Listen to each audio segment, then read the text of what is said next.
The disappearance of Yusuf T. Was it really a robbery?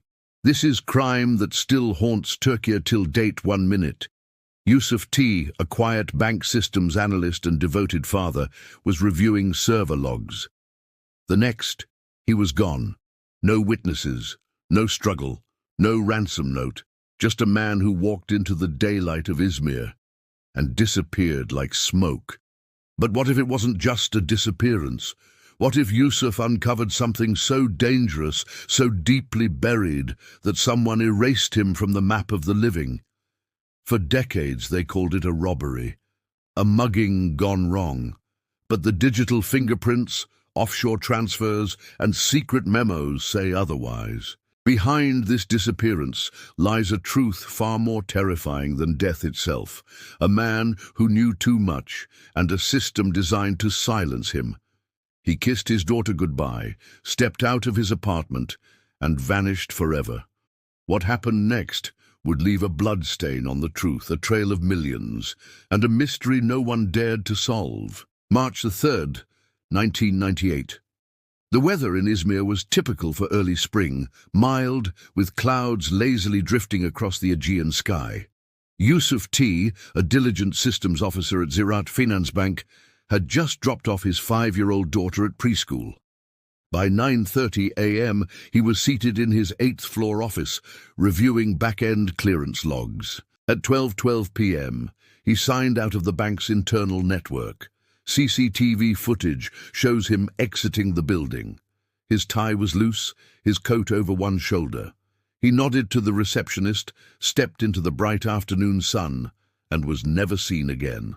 No return, no ransom, no explanation. 2 days before he disappeared, Yusuf flagged 2 suspicious transactions, one worth $1.2 million USD, routed through Cyprus, another, even larger, hidden under the label Foreign Institutional Transfer, bound for the Isle of Man.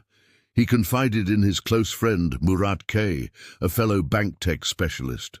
Murat later told investigators he said something wasn't right, that he'd found a ghost ledger only visible to upper-level logins. He was scared, but curious. He kept saying, "They think no one sees this."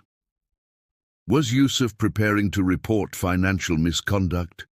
If so, who would want to stop him, and how far would they go? 3 days after Yusuf's disappearance, his wife Derya received a phone call. The number was international, unlisted. She picked up. Silence. Then, a faint breath. A click. The call ended. The SIM was later traced to a burner device activated in Kyrenia, North Cyprus, a known haven for both laundering syndicates and political exiles. This shifted the investigation's scope. Could Yusuf have been smuggled out, or was someone using his identity to mislead the trail? Theory 1. The whistleblower silenced Yusuf was about to expose elite-level financial crimes. The theory claims he was abducted and silenced by a shadow network of corrupt politicians and organized criminals. Theory 2. The willing disappearance. Some argue Yusuf staged his exit to escape pressure, but no evidence supports this. No money withdrawn, no travel prep, and no passport movement. Theory 3. The mafia interception. The most supported theory.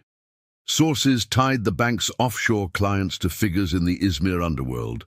Yusuf may have unknowingly stepped into an inter-faction war and paid the ultimate price. Derya never remarried. She raised their daughter, Elif, who is now in her 30s. Elif works in investigative journalism, driven by one haunting mission: to find out what happened to her father. She launched a podcast called The Ledger Ghosts, interviewing former bank workers, ex-mafia associates and whistleblowers. Each episode inches closer to unraveling the silence. In one chilling episode, a former cleaner at the bank revealed she once found Yusuf in the server room late at night.